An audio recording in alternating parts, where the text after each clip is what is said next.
نحمده ونصلي على رسوله الكريم اما بعد فاعوذ بالله من الشيطان الرجيم بسم الله الرحمن الرحيم رب اشرح لي صدري ويسر لي امري واحلل عقدة من لساني يفقهوا قولي. زبان کی حفاظت کی اہمیت. زبان کی حفاظت کرنے والے کے لیے خوشخبری. عن ثوبان رضی اللہ عنہ قال قال رسول اللہ صلی اللہ علیہ وسلم طوبى لمن ملک لسانہ ووسعہ بیتہ وبکى علی خطیئتہ. سیدنا ثوبان سے مروی ہے کہ رسول اللہ صلی اللہ علیہ وسلم نے فرمایا، خوشخبری ہے اس کے لیے جس نے اپنی زبان پر قابو پا لیا اور اسے اس کے گھر نے کشادگی اور گنجائش دی اور وہ اپنے گناہ پر رویا. لفظی ترجمہ بھی کروں گی تاکہ آپ لوگ ٹیکسٹ کو اچھی طرح سمجھ جائیں اور اس کو علم یقینی کے طور پر لے سکیں. ان ثوبان رضی اللہ عنہ، ثوبان رضی اللہ عنہ سے روایت ہے، قال وہ کہتے ہیں، قال رسول اللہ صلی اللہ علیہ وسلم، رسول اللہ صلی اللہ علیہ وسلم نے فرمایا، طوبی خوشخبری ہے. کس کے لیے؟ لمن واسطے اس کے جس نے ملکا مالک بنایا، کنٹرول کیا، قابو پایا، لسانہ اپنی زبان کو، یعنی اپنی زبان پر قابو پایا، اپنی زبان کی ملکیت حاصل کر لی، یعنی اپنی زبان کا خود مالک ہو گیا، اس کو آزاد نہیں چھوڑا. ووسعہ بیتہ اور وسیع ہو گیا اس پر اس کا گھر، یعنی اس کے گھر نے اس کو کشادگی دی، یعنی گھر میں ہی ساری ضروریات پوری ہو گئی، کہیں اور جانے کی ضرورت نہیں. وبکا اور وہ رویا علی خطیئتہ اپنی خطاؤں پر. تو یہ انسان کی خوش بختی کی علامتیں ہیں کہ وہ اپنی زبان پہ کنٹرول جانتا ہو، اس کے گھر میں اچھی کشادگی اور سہولت ہو، اور وہ اپنی غلطیوں کا اعتراف کر کے ان پہ روتا ہو اور معافی مانگتا ہو. زبان کی حفاظت ستر پوشی کا باعث. من کف غضبہ کف اللہ عنہ عذابہ ومن خزن لسانہ ستر اللہ عورتہ. رسول اللہ صلی اللہ علیہ وسلم نے فرمایا، جس نے اپنے غصے کو روکا اللہ اس سے اپنا عذاب روک لے گا. سبحان اللہ. جس نے اپنے غصے کو روکا اللہ اس سے اپنا عذاب روک لے گا، اور جس نے اپنی زبان کی حفاظت کی اللہ اس کے عیوب پر پردہ ڈالے گا. کتنا فائدہ ہے، فائدہ ہی فائدہ ہے. عام طور پر یہ سمجھا جاتا ہے کہ اگر ہم چپ رہے تو ہماری بے عزتی ہے، چپ رہے تو ہم ہار گئے، چپ رہے تو لوگ ہمیں مس یوز کریں گے.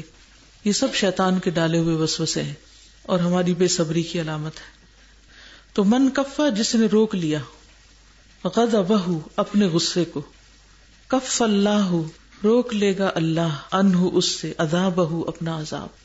ہم ہر وقت گناہ کر کے اللہ کے عذاب کو دعوت دیتے رہتے ہیں، لیکن اگر ہم اپنے غصے کو روک لیں، اور عموماً غصے کا اظہار زبان سے ہوتا ہے، یعنی دوسرے لفظوں میں اپنی زبان روک لیں تو اللہ سبحانہ وتعالیٰ کی طرف سے ہمارے گناہوں کی شامت پر ہمیں سزا نہیں دی جائے گی.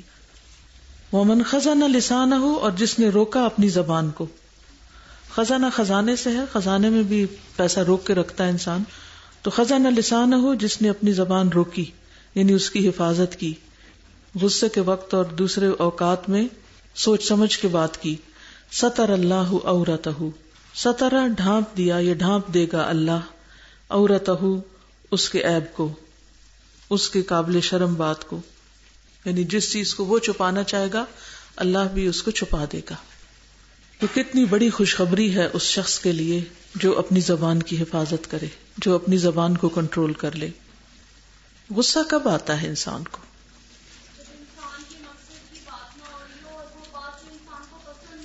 جی، جب انسان کے پسند کے خلاف کوئی بات ہو رہی ہو، یا کوئی آپ کو اریٹیٹ کرے، کوئی آپ کی مخالفت کرے، کوئی آپ کو ٹونٹ کرے، کوئی آپ کو چھیڑے، آپ کی نقل اتارے، یا آپ کو جسمانی اذیت دے، تو اس وقت انسان کے اوپر لازم ہے کہ انسان سوچ سمجھ کر ریئیکٹ کرے، غصے میں نہ آئے.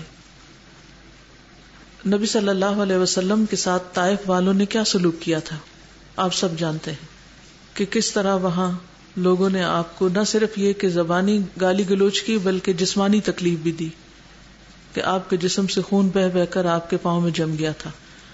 اور جب آپ آ کر ایک باغ میں پناہ لیتے ہیں تو جبریل علیہ السلام آپ کے پاس آتے ہیں اور آپ سے بدلے کی بات کرتے ہیں کہ اگر آپ کہیں تو میں 2 پہاڑوں کے درمیان ان کو پیس کے رکھ دوں، تو آپ کیا جواب دیتے ہیں؟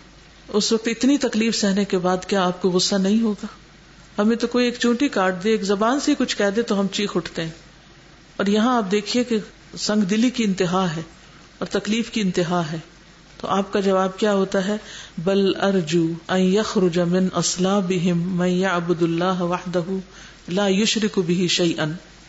بل ارجو، بلکہ میں امید رکھتا ہوں. اس حال میں بھی آپ کتنے پازیٹیو ہیں. میں امید رکھتا ہوں ان یخرج من اصلابہم، کہ ان کی پشتوں میں سے نکلیں گے وہ لوگ من یعبد اللہ، جو عبادت کریں گے اللہ کی، وحدہ، اکیلے اسی کی، لا یشرک بہ شیئا، اس کے ساتھ کسی کو بھی شریک نہیں کریں گے. اتنے ظالموں کے لیے بھی ایسی خیر خواہی. غصے کا یہ جواب کیسا ہے؟ تو آپ دیکھیے کہ اس موقع پر نبی صلی اللہ علیہ وسلم کا جو ری ایکشن ہے کہ ان کی خیر خواہی کس درجے کی، کہ ان کی نسلوں تک کی خیر خواہی. پھر اسی طرح غزوہ طائف میں جب آپ سے کہا گیا یا رسول اللہ صلی اللہ علیہ وسلم ادعو علی ثقیف، کہ ثقیف کے خلاف بد دعا کیجیے، تو آپ صلی اللہ علیہ وسلم نے کیا کیا تھا؟ کسی کو جواب پتا ہے؟ جی، اللہ انہیں ہدایت دے. شابش. اللہم اہد ثقیفا وآت بہم، اللہ ثقیف کو ہدایت دے اور انہیں لے آ.